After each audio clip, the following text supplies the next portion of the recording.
ဦးဇင်းတို့ဘိက္ခုနီမတွေဘက်ကဝိရိယယာမှာဣတရေရတဲ့ထေရီမကလည်းကြံ့ကြံ့ဖတ်မှလာပြီးတော့တူညီနေတယ်တိုက်ဆိုင်နေတယ်အဲ့ဒီထေရီမကလည်းသောနာထေရီတဲ့ဟောဘလို့ရှူတော်နေနေမြန်သူတို့လာကြလဲလို့ဦးဇင်းကစဉ်းစားကြည့်တယ်အဲ့ဒီဒကမာကြီးကသူ့ဘဝဇာတ်ကြောင်းလေးတွေကိုယန္နာထေရီမဖြစ်တဲ့အခါကျတော့ပြန်ပြောပြတာလေးကိုဦးဇင်းတို့ထေရီအပါရံဆိုပြီးတော့မှတ်တမ်းတင်ထားတာတွေရှိတယ်သူကတတိသမီးတယောက်ပဲနောက်အိမ်တော်ရသားကြတဲ့အခါကျတော့သားသမီး10ယောက်ရှိတယ်သားသမီးအလွန်များတယ်ပေါ့အဲ့ဒီ10ယောက်သောသားသမီးတွေအကုန်လုံးကအလွန်ချောတယ်တဲ့အကုန်လုံးအလှလေးတွေကြီးပဲဟုတ်လားအဲ့ဒါမင်းကမြင်တဲ့လူတွေအကုန်လုံးကအော်ဒီကလေးတွေကကြည်ကျင့်စရာကောင်းလိုက်တာချစ်စရာကောင်းလိုက်တာမုန်းစရာကောင်းတာတယောက်မှမပါဘူးဒီလိုချီးမွမ်းတယ်အဲ့ဒါနောက်တော့သားသမီး10ယောက်လုံးလဲကျန်ကျန်မာမာချောချောမောမောပစ္စည်းဥစ္စာကလည်းပေါ်ဆိုတော့သူတို့ရဲ့အနေအထားကအလွန်ပြောစရာကောင်းတဲ့အနေအထားလို့ပြောရမှာအဲ့ဒီလိုအနေအထားမျိုးမှာနော်တက္ကကြီးနဲ့သားသမီး10ယောက်အကုန်လုံးကသာသနာ့ဘောင်ဝင်ပြီးတော့ရဟန်းပြုသွားတယ်တဲ့တက္ကမကြီးတယောက်တည်းပဲကြံရစ်တယ်သိလားအဲ့လိုကြံရစ်တဲ့ခါကျတော့အဲ့ဒီသောနာကစဉ်းစားတယ်အာဘာလို့မလို့အဲ့ဒီချိန်မှာအရွယ်ကလည်းလွန်ပြီနော်အဲ့တော့သားတွေရောသမီးတွေရော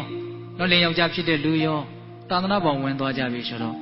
ဘာပဲပြောပြောငါလည်းပဲလူ့ဘဝမှာနေလို့ဘာတွေပဲမှမရှိဘူးငါလည်းသာသနာ့ဘောင်ဝင်မယ်ဆိုလိုက်ဝင်တာဟုတ်လားကိုရောက်တဲ့အခါကျတော့အသက်ကြီးမှယဟန်ပြုရတာဆိုတော့မင်းကုန်းစတော်ကြီးရဲ့အဲ့ဒီတုတ်တန်လေးဟောထားတာရှိတယ်နော်နေဆောင်မှလှမ်းတဲ့တပတ်ဖြာသည်ပို့ပြီးတော့မှုရမယ့်သဘောရှိတယ်တဲ့စတော်ကြီးပေးခဲ့တဲ့ဥမာလေးပေါ့နော်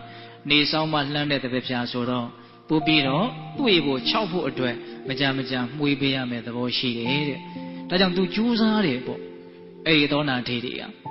ဘလောက်ထိ तू ကလည်းကြိုးစားလဲဆိုလို့ရှိရင်ကျောင်းထဲမှာနေလို့ရှိရင်လမ်းလျှောက်ရင်အသက်ကကြီးပြီဆိုတော့မတော်ချောလဲမယ်လဲရင်လည်းဒုက္ခအဲ့ဒါဘယ်လိုလုပ်တုံဆိုတော့တိုင်ကိုကင်ပြီးတော့ပတ်တယ်တဲ့နော်ဒီတိုင်ကိုကင်ထားလှုပ်လေးအသားလေးအဲ့တိုင်မ तू လုံနေအာထုတ်နေပြင်မဲ့မှာဆိုလို့ရှိရင်တစ်ပင်တစ်ပင်ကိုကင်ပြီးတော့အဲ့ဒီတစ်ပင်လေးကိုတတလေးပတ်ဝရိယရက်သွားမှာဆိုလို့အိတ်ချင်ကင်မိမှုထိုင်မိုက်မှုတွေရှိမှာဆိုလို့တော့လမ်းကလည်းအမြဲတမ်းဒီတိုင်းလွတ်ကျွတ်ရှောက်ရင်အသက်ကြီးပြီဆိုတော့လဲမှာဆိုလို့ဟုတ်လားအဲ့ဒါနောက်တော့သူအတင်းကြိုးစားအထုတ်ရင်းနဲ့တည့်ရတော့ဘိက္ခုနီမတွေကနော်ဦးဇင်းတို့ဩဝါဒခံယူရတယ်ဆိုတာရှိတယ်ဘိက္ခုနီဆိုတာယဟန်တွေရဲ့ဩဝါဒကိုသူကတစ်လကို2ကြိမ်လောက်ဩဝါဒခံရတယ်ဆိုတာရှိတယ်အဲ့ဒီဘိက္ခုနီတွေကဩဝါဒခံယူပွဲသွားမယ်ဆိုတော့ဒီသောနာထေရီမကြီးကအသက်ကြီးလာပြီခုခေတ်လို့ပြောမယ်ဆိုရင်တော့ဘုန်းကြီးတွေအနေနဲ့ပြောမယ်ဆိုတော့တော်တော်ရဲ့သဘောမျိုးပေါ့ဟုတ်လားအဲ့တော့သူ့ကိုဘာပြောတုံဆိုတော့နော်အထေမကြီးတို့ပြန်လာလို့ရှိရင်တောက်ဖို့နော်ချိုးရင်လည်းချိုးဖို့ရင်သွေးတိတ်ထားပါတိုက်ခိုင်းတာခိုင်းတော့ကောင်းပြီသူကသဘောကလည်းကောင်းတာဆိုတော့ခိုင်းတဲ့အတိုင်းလုပ်တယ်ပေါ့နော်အဲ့ဒီမှာတော့သူနည်းနည်းမျက်နှာငယ်တဲ့အနေထားလေးရှိကောင်းရှိမယ်ပေါ့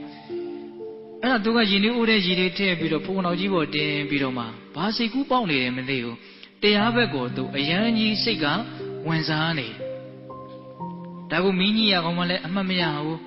နော်ထင်းတွေပါလေထိုးရမှလည်းအမှတ်မရဘူးဒီဥစ္စာကိုဦးကြီးကိုရည်တွေတင်ရည်တွေထည့်ပြီးတော့ဖုံနောက်ပေါ်မှာဒီတိုင်းပဲပြစ်တင်ထားပြီးတော့ဒီဘက်ကိုစိတ်ကဝင်စားဘယ်ရောက်နေတယ်ဆိုတော့စိတ်ကသူ့ခန္ဓာကိုယ်ပေါ်ပဲရောက်နေဒါကလည်းပဲသူလှုပ်ထန်ရတဲ့ဝိရိယရဲ့စွမ်းအင်တတိရဲ့အရှိန်လည်းပါမယ်ပေါ့ဟုတ်လားအဲ့ဒါနဲ့သူ့ရဲ့စိတ်ထဲမှာဒီခန္ဓာ၅ပါးရဲ့အနိစ္စဒုက္ခအနတ္တမတည်မြဲတဲ့သဘာဝအကောင်းမဟုတ်တဲ့သဘာဝတွေထင်ရှားနေတယ်ပေါ့ကံကောင်းကျင်တော့အဲ့ဒီအချိန်မှာမြတ်စွာဘုရားကလည်းပဲသူ့ရဲ့အနေအထားကိုမြင်နေသိတယ်အဲ့ဒါနဲ့မြတ်စွာဘုရားကကျောင်းတော်ကနေပြီးတော့တဲ့နော်ဇံပိညင်တကူအသုံးပြုပြီးတော့သူ့ကိုတကူနဲ့နော်ဆလိုက်များထိုးလိုက်တယ်လို့မျိုးပေါ့သူ့ရှိမှာနော်အယောင်နေနဲ့မြတ်စွာဘုရားပေါ်လာပြီးတော့ဘာဟောတုံဆိုတော့တရားရဲ့သဘာဝကိုမမြင်မဲနဲ့နော်အနှစ်တရာအသက်ရှင်ရတာတဲ့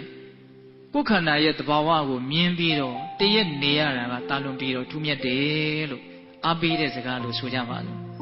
အဲ့ဒီမှာသူကတော်တော်ဝမ်းသာသွားတယ်။အော်ငါခန္ဓာကြီးရဲ့သဘာဝအမှန်တိုင်းသိပြီးတော့နေနေတာမသိဘဲနဲ့နေရတာအနှစ်တရာတည်းသိပြီးတော့နေရတဲ့တရက်ကမြတ်တဲ့ပီတိတွေလည်းပိုဖြစ်လာမယ်ပေါ့ဟုတ်လား